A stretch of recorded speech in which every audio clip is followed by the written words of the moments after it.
modern scientific revolution, starting with Galileo essentially, was aimed to construct a picture of the world that was mechanical, an idea that the world was a machine, a big, complicated machine made out of things like levers and gears and so on, which essentially could be constructed in principle by a master artisan. Of course, nobody's smart enough to do it, but it had that character. It's the kind of thing you could construct, like a huge clock or something like that.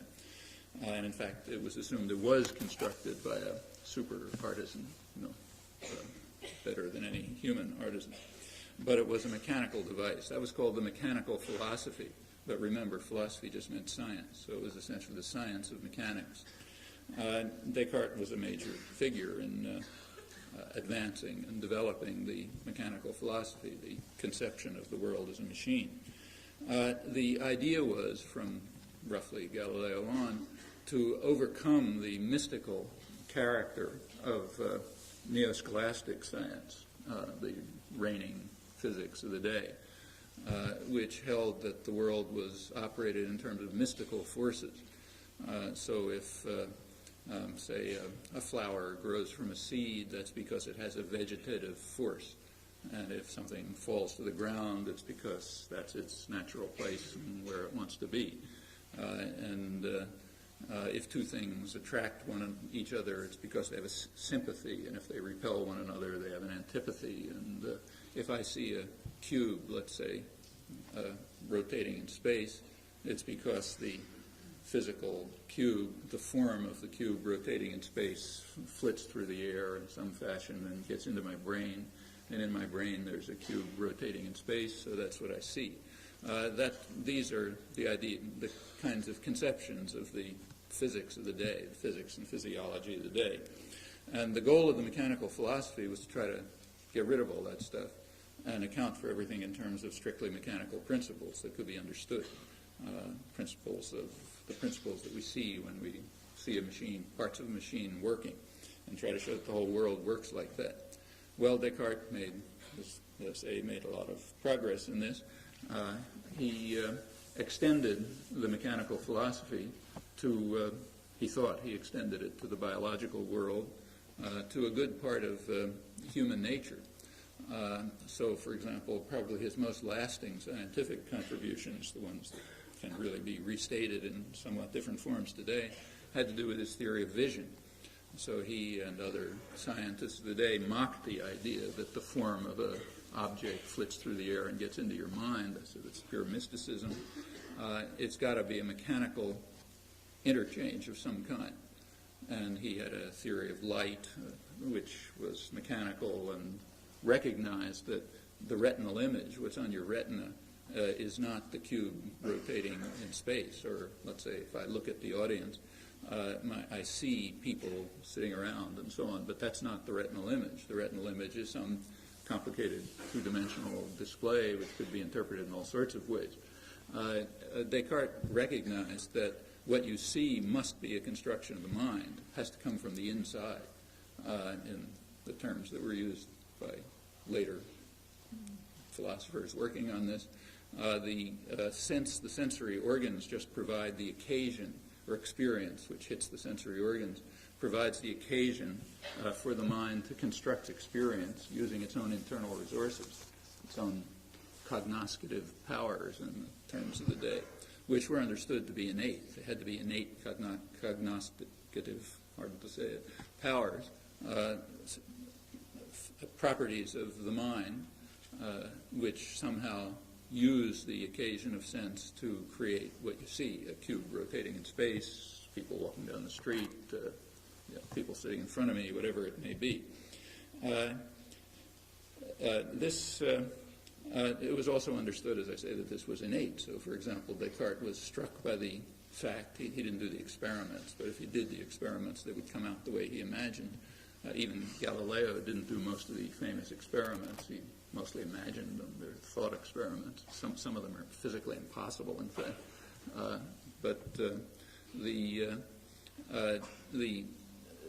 Descartes did a thought experiment, which is undoubtedly correct. He asked, how is it that if you have an infant who's never seen a triangle, let's say, and you draw, suppose I were to draw a triangle on the blackboard, and the infant were to look at it, what the infant would perceive is a triangle.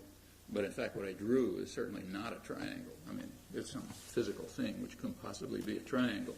I mean, maybe two of the lines wouldn't quite come together, or one of them would be curved, or whatever. So why is it that the infant perceives a triangle, maybe a distorted triangle, and not a perfect image of exactly what it is? Why is that the case? And if you do experiments now, you find that is the case. Well, his conclusion was that it must be that the innate structure of the mind is based on principles like those of Euclidean geometry. And on the occasion of sense, the mind simply constructs a triangle, and whatever the sensory object is seen as some distortion of what the mind constructs. All of this is, and then he had theories of how the sensory image gets into the mind, which constructs those things and so on. Mechanical theories, which we wouldn't put in quite those terms today, but can be restated in modern terms without very dramatic change apart from the mechanisms. All of this is quite plausible, and in fact apparently true in a modern reformulation. And modern neurophysiology and perceptual psychology is giving sharper accounts which are roughly of that kind. Descartes pursued this as far as he could. He wanted to see how far you could go in giving a hypothetical account of the way the world could be a machine, up to things like human sensation and perception. And he concluded that you could go quite a long way, but that some things were left out. What was left out primarily was acts of human will, which he said are our most noblest possession, the only thing that's truly human. So there was a lot of interest in those days in automata, just as there is today. The automata at that time were complicated devices, that were made by master artisans and did all sorts of amazing things. And the question naturally arose, what's the difference between a human and an automaton, if there is any? And Descartes argued that this is precisely where the difference would lie. In fact, for him, it was the difference between humans and automata, and also between humans and animals, which were automata. The difference lay in acts of will. So in the case of a machine, an automaton, if you set its parts in a certain arrangement and you have some external input, the machine is compelled to act in a certain fashion, has no choice about the matter.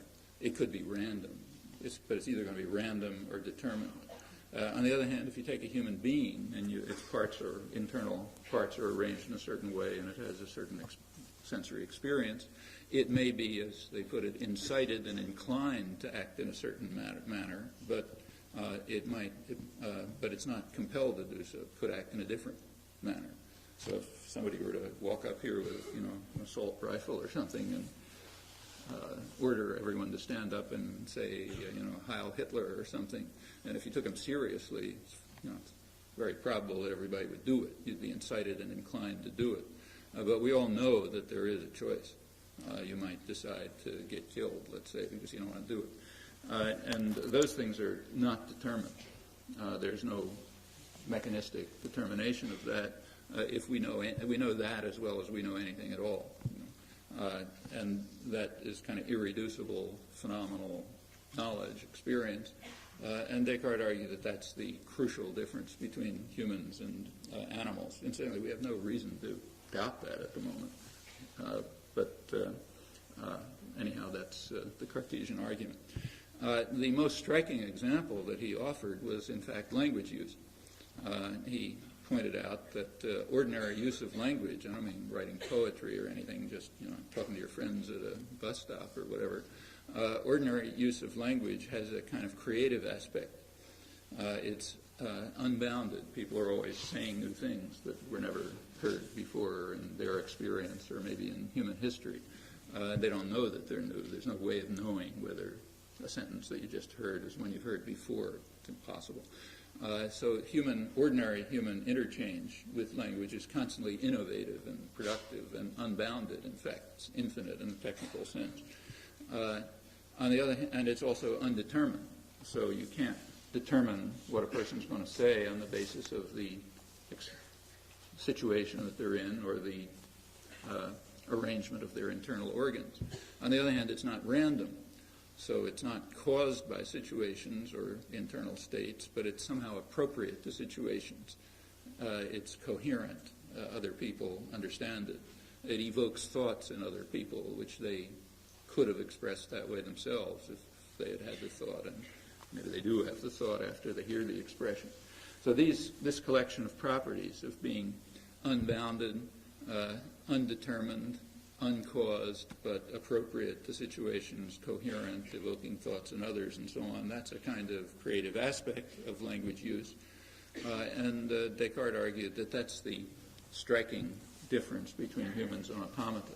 There was a lot of interest in those days in trying to train, in asking whether you could construct an automaton or train an animal or whatever to act the way a human does, and they mostly of the experiments turned on. They weren't actually carried out, but most experiments in that period, even in physics, weren't carried out. They were thought about.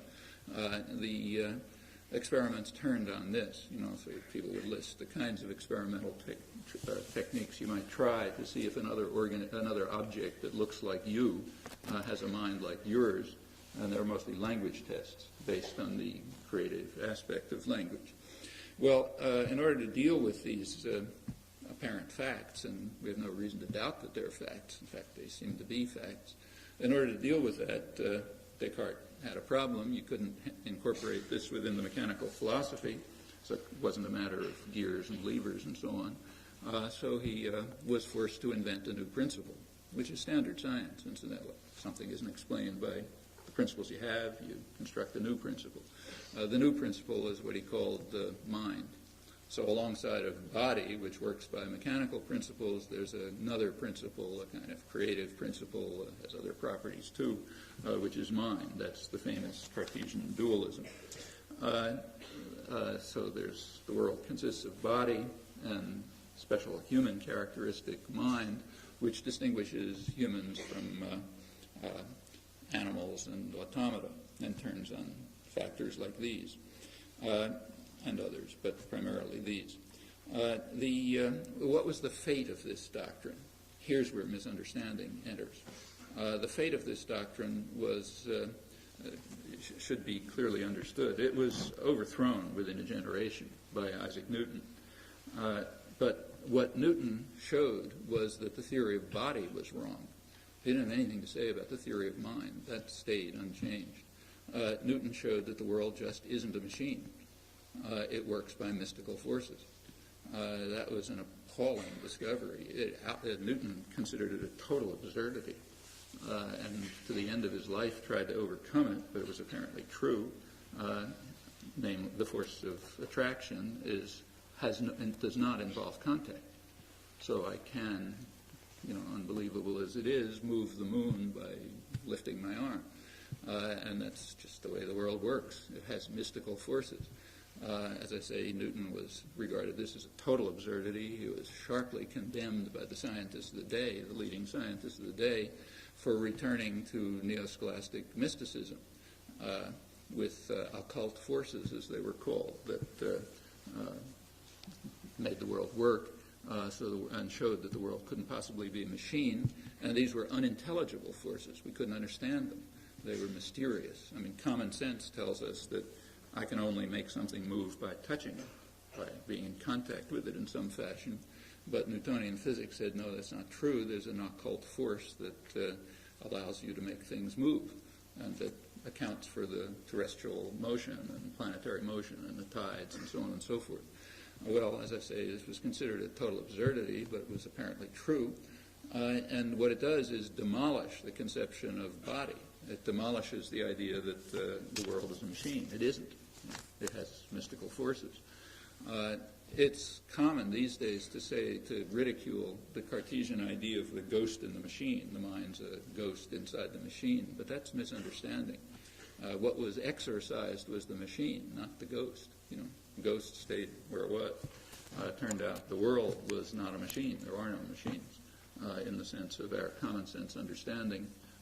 And the mechanical philosophy, the physics of the day. So that goal was undermined. It turns out the world is indeed unintelligible to us. We have to accept the existence of mystical forces. We can try to develop an understanding of their principles, and doctrines about them, and so on, but they're not intelligible to human understanding, and the mind stays where it was. These ideas were more, this was, like I say, a kind of an outrageous discovery. Newton tried to overcome it to the end of his days.